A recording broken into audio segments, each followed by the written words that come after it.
திருச்சிற்றம்பலம்.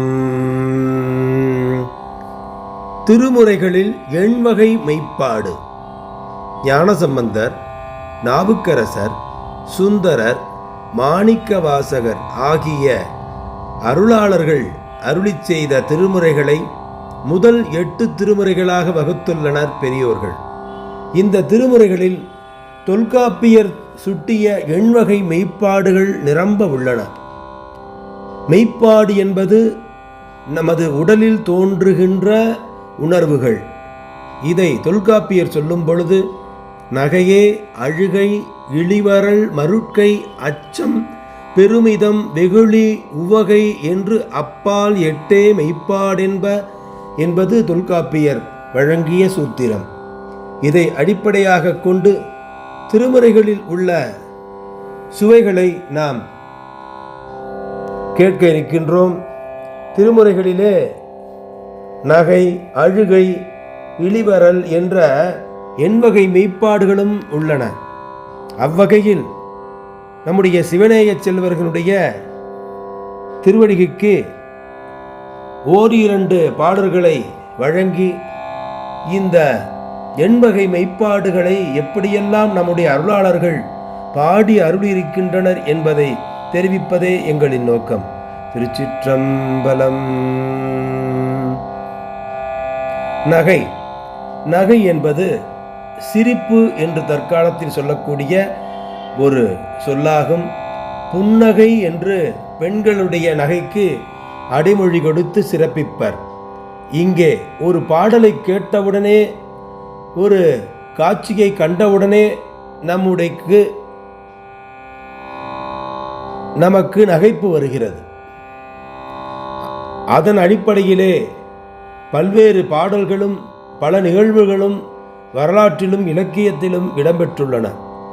அந்த வகையிலே நாவுக்கரசர் பெருமான் ஒற்றியூர் என்னும் தலத்திலே திருவிருத்தம் என்னும் செயல் வகையிலே பாடும் பொழுது, இன்றரை கண்ணுடையார் எங்கும் இல்லை இமயம் என்னும், இன்றரை கண்ணுடையார் எங்கும் இல்லை இமயம் என்னும், குன்றரை கண்ணன் குலமகட் பாவைக்கு கூறிட்ட நாள், குன்றரை கண்ணன் குலமகட் பாவைக்கு கூறிட்ட நாள், அன்றரை கண்ணு கொடுத்து உமையாளையும் பாகம் வைத்த, அன்றரை கண்ணு கொடுத்து உமையாளையும் பாகம் வைத்த, ஒன்றரை கண்ணன் கண்டீர் ஒற்றியூர் உரை உத்தமனே, ஒன்றரை கண்ணன் கண்டீர் ஒற்றியூர் உரை உத்தமனே,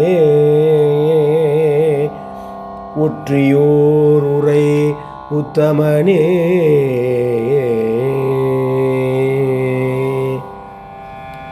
நாமெல்லாம் வணங்குகின்ற சிவபெருமான் முக்கண் உடையவர், 3 கண்களை உடையவர். அவர் தனது இடது பாகத்தை உமையம்மைக்கு வழங்கியதால் அவருடைய கண்கள் 1.5 கண்களாக மாறியது என்று அற்புதமாக நகைச்சுவை தோன்றும்படியாக அப்பெருமான் இங்கே திருவிருத்தில் பதிவு செய்திருக்கின்றார். இந்த திருவிருத்தம் என்பது திரு ஒற்றியூர் என்னும் தலத்திலே பாடப்பெற்றது. திருச்சிற்றம்பலம். இதே போல சுந்தரமூர்த்தி சுவாமிகள் புலவர்களை பார்த்து சொல்லும் பொழுது, தம்மையே புகழ்ந்து இச்சை பேசினும் சார்பினும் தொண்டர் தருகிலா பொய்மையாளரை பாடாதே புலவீர்கள் என்று பதிகத்திலே பல நகைச்சுவையான செய்திகளை சொல்லுவார். அந்த வகையிலே அவர் சொல்லுவது என்ன என்று கேட்டால், மிடுக்கிலாதானை வீமனே விரல் விசையனே வில்லுக்கு இவனென்று கொடுக்கிலாதானை பாரியே என்று கூறினும் கொடுப்பார் இல்லை, பொடிகொள் மேனியம் புண்ணியன் புகழூரை பாடுமின் புலவீர்கள், அடுக்கு மேல் அமருலகம் ஆழ்வதற்கு யாதும் ஐயுறவில்லவே என்று கொல்லிப்பண்ணிலே சுந்தரமூர்த்தி சுவாமிகள் எடுத்துரைக்கின்றார். இந்த பாட்டினுடைய கருத்து என்பது தகுதியில்லாதவர்களை புகழ வேண்டாம் என்பதை நகைச்சுவையாக எடுத்துரைப்பார். உடம்பு மிடுக்கில்லாதவனை வீமனே என்றும், அவனை போய் விரல் விசயனே என்றும் புகழ்ந்து பேசினால் என்ன ஆகும்? அதே போல யாருக்கும் கொடுக்க மனமில்லாத ஒரு கருமியை பாரியே என்று புகழ்ந்து கூறினாலும் அவன் உனக்கு ஏதாவது தருவானா என்று கேட்டால் எதுவும் தரமாட்டான். ஆனால் பொடிகள் மேனியம் புண்ணியன் புகழூரை பாடினால் இந்த பிறவியில் மட்டுமல்லாது எல்லா பிறவியிலும் நமக்கு எல்லா செல்வங்களையும் அருள்பவன் என்ற வகையிலே அதில் எந்த சந்தேகமும் இல்லை என்பதை அற்புதமாக நிலைநிறுத்தி பாடியிருப்பார் நம்முடைய சுந்தரமூர்த்தி சுவாமிகள்.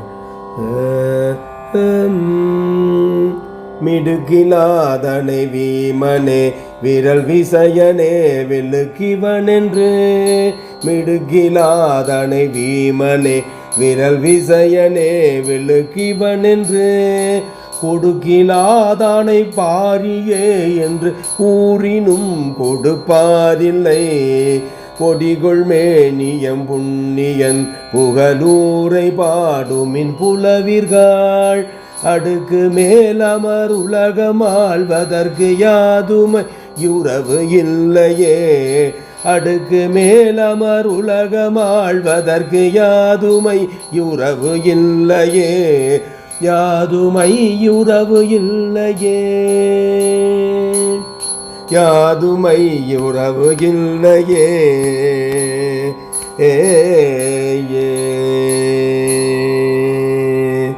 திருச்சிற்றம்பலம்.